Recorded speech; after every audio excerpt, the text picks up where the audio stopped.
सुप्रसिद्ध बौद्ध ग्रंथ। इस विषय में हम बौद्ध धर्म की पवित्र पुस्तकों, विभिन्न क्षेत्रों में पाए जाने वाले कुछ प्रसिद्ध बौद्ध ग्रंथों और समय के साथ उनका प्रसार कैसे हुआ के बारे में जानेंगे।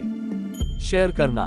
बौद्ध धर्म की पवित्र पुस्तकें धार्मिक ग्रंथ हैं जो बौद्ध धर्म से जुड़ी हैं। बुद्ध की शिक्षाएं मौखिक रूप से दी जाती थी। उन्होंने 45 वर्षों तक शिक्षा दी। अपने उपदेशों को छात्रों की जरूरतों के हिसाब से ढाला और ग्रंथों की नकल की गई। माना जाता है कि मागधी वह भाषा थी जिसमें वे बोलते थे। संघ द्वारा शिक्षाओं को याद किया जाता था और समूह पाठ के माध्यम से पीढ़ी दर पीढ़ी सटीक रूप से आगे बढ़ाया जाता था। गौतम बुद्ध की मृत्यु के बाद सबसे पहले बौद्ध धर्म के लेखन को लिखने में कई शताब्दियां लग गईं। सबसे पुराना जीवित बौद्ध धर्म ग्रंथ गांधार बौद्ध धर्म ग्रंथ है, जिसे अफगानिस्तान में खोजा गया था और जिसे गांधार भाषा में लिखा गया था। बौद्ध भिक्षुओं ने शुरुआती बौद्ध शिक्षाओं को मौखिक रूप से आगे बढ़ाया, लेकिन बाद में उन्हें कई भारतीय आर्य भाषाओं जैसे पाली और गांधार में पांडुलिपियों के रूप में दस्तावेजित और संकलित किया गया और कई बौद्ध कैनन में समूहीकृत किया गया। जैसे जैसे बौद्ध धर्म भारत के बाहर महत्व प्राप्त करने लगा, इन ग्रंथों को बौद्ध, चीनी और शास्त्रीय तिब्बती जैसी अन्य बोलियों में रूपांतरित किया गया। पाली कैनन। श्रीलंका में चौथी परिषद में 25 ईसा पूर्व के आसपास निर्देशों को पाली में लिखा गया था। परिषदों के बाद त्रिपिटक 3 खंडों में व्यवस्थित लेखन का एक संग्रह है। 1. विनय पिटक। विनय पिटक में आचरण और अनुशासन के 227 नियम हैं जो भिक्षुओं और भिक्षुणियों पर उनके मठवासी जीवन में लागू होते हैं। इसे 3 भागों में विभाजित किया गया है और प्रत्येक भाग में उन परिस्थितियों की व्याख्या शामिल है जिनमें कोई नियम लागू किया गया था और नियम के अपवादों का भी उल्लेख किया गया था। 2. सुत्ता पिटक। मुख्य शिक्षा या धम्म सुत्ता पिटक में शामिल है। इसे 5 संग्रहों में विभाजित किया गया है, जिन्हें निकाय भी कहा जाता है।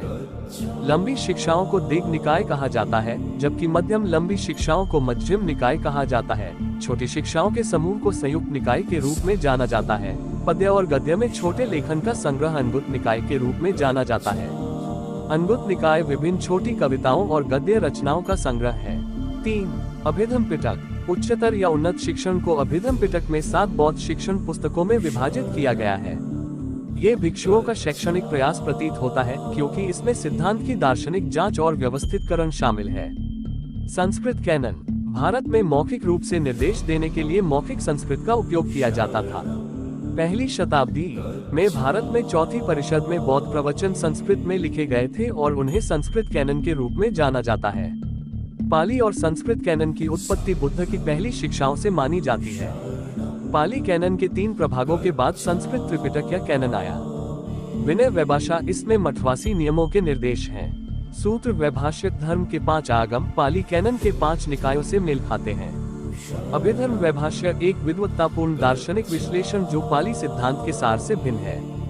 भारत में संस्कृत ग्रंथ अपने पूर्ण रूप में मौजूद नहीं है, हालांकि यह चीनी, जापानी और तिब्बती अनुवादों में उपलब्ध है। मध्य एशिया के पुरातत्वविदों ने इसके कुछ हिस्सों की खोज की है। महायान ग्रंथ। महायान शिक्षण ने संस्कृत कैनन की शिक्षाओं को अपनाया। संशोधित सूत्र पहले के लेखन पर आधारित थे और महायान विचारों को संयोजित करने के लिए अतिरिक्त सामग्री जोड़ी गई थी। लिखे गए हजारों सूत्रों में से 9 नए सूत्र प्रमुख हैं। निम्नलिखित 4 सर्वाधिक प्रसिद्ध और महत्वपूर्ण सूत्र हैं। प्रज्ञा एवं पूर्णता सूत्र को प्रज्ञापारमिता सूत्र के नाम से भी जाना जाता है। इसमें शून्यता की शिक्षाओं को रेखांकित किया गया है। लोट सूत्र सद्धर्म पुंडरीक सूत्र का दूसरा नाम है। ये बताता है कि कैसे सभी शिक्षाएं एक हैं और बोधिसत्व की प्रशंसा करता है। ये सूत्र चीन और जापान में अत्यधिक प्रशंसित है और इसे महायान द्वारा सर्वोच्च शिक्षा माना जाता है। विमल कीर्ति निर्देशा सूत्र के अनुसार एक सामान्य व्यक्ति में बोधिसत्व बनने की संभावना होती है। सुखावती सूत्र के अनुसार सभी अनुयायियों को बुद्ध अमिदा की भूमि तक पहुंच थी। तांत्रिक ग्रंथ। तांत्रिक बौद्ध धर्म की लोकप्रियता बढ़ने के साथ ही नए विषयों से संबंधित नए तांत्रिक बौद्ध ग्रंथ सामने आए। वे निम्नलिखित विषयों से संबंधित हैं। क्रिया तंत्र। इसका अर्थ है समारोह और अनुष्ठान। कार्य तंत्र के व्यवहारिक अनुष्ठानों को संदर्भित करता है। योग तंत्र। इसका अर्थ है योग का अभ्यास। अनुत्तर योग तंत्र। यह उच्च रहस्यवाद से संबंधित है। तांत्रिक बौद्ध धर्म में व्यक्तिगत निर्देश पर जोर दिया जाता है। तिब्बती बौद्ध धर्म और उससे संबंधित कार्यों को पढ़ना और समझना कठिन है, इसलिए उन्हें हमेशा मौखिक स्पष्टीकरण द्वारा पूरक होना चाहिए। तांत्रिक ग्रंथों के उदाहरण हैं। पहला है वज्र और गुह्य समाज तंत्र। जिसे बुद्ध के त्रिदेवों के मिलन के रूप में भी जाना जाता है, और दूसरा है कालचक्र तंत्र, जिसका अर्थ है समय का पहिया। चीनी, कोरियाई और जापानी पाठ। पहली शताब्दी में बौद्ध धर्म चीन में आया। मानव सभ्यता की सबसे बड़ी जीत में से एक चीन में बौद्ध धर्म की स्थापना और इस प्रकार चीनी कैनन के रूप में इसके पाठों का संरक्षण है। 200 ई से 1200 ई तक विभिन्न परंपराओं से संस्कृत पुस्तकों को चीन ले जाया गया और उनका चीनी भाषा में अनुवाद किया गया। मूल चीनी सूत्रों को विनय, अभिधर्म और सूत्र पिटकों में शामिल किया गया था। 8वीं शताब्दी में चीनी लोगों ने सूत्रों की कई प्रतियां बनाने के लिए वुडब्लॉक प्रिंटिंग का बीड़ा उठाया।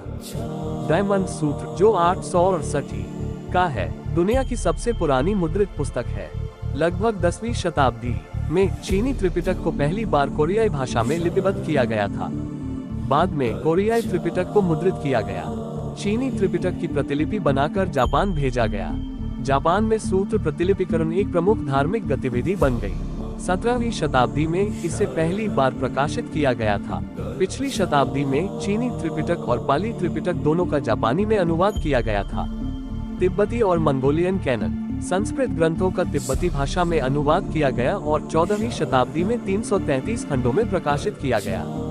तिब्बती साहित्य 2 भागों में विभाजित है। कंजूर में तांत्रिक कार्यों के साथ साथ विनय, सूत्र और अभिधर्म भी शामिल हैं। तंजूर में भजन, प्राथमिक धर्म ग्रंथों पर टिप्पणियां तथा व्याकरण, चिकित्सा और कई अलग अलग विषयों पर कार्य शामिल हैं। सन 1410 में इसका पहला संस्करण बीजिंग में जारी किया गया। 18वीं शताब्दी में तिब्बती त्रिपिटक का मंगोलियन भाषा में अनुवाद किया गया। निष्कर्ष, 5वीं शताब्दी ईसा पूर्व में बुद्ध पूर्वोत्तर भारत में रहते थे और शिक्षा देते थे और अपने 80वें वर्ष में मोक्ष प्राप्त किया। बुद्ध शब्द एक नाम नहीं है, यह एक उपाधि है जिसका अर्थ है जागृत व्यक्ति या प्रबुद्ध व्यक्ति। हमारे युग का बुद्ध बनने वाला व्यक्ति सिद्धार्थ गौतम था। उन्हें एकमात्र बुद्ध नहीं माना जाता है, क्योंकि बुद्ध पहले भी समय में प्रकट हुए हैं और भविष्य में भी ऐसा करते रहेंगे। वे देवता के अवतार नहीं हैं, बल्कि वे मनुष्य हैं जिन्होंने कई जन्मों में अपने नैतिक और आध्यात्मिक गुणों को पूर्ण किया है। हमने देखा है कि कैसे बौद्ध धर्म की पवित्र पुस्तकें पीढ़ियों से आगे बढ़ती रहीं। इसके अलावा बौद्ध अध्ययन की बढ़ती लोकप्रियता के परिणाम स्वरूप पिछले 2500 वर्षों के दौरान विभिन्न स्थानों पर एशियाई विद्वानों द्वारा कई बौद्ध ग्रंथ प्रकाशित किए गए हैं।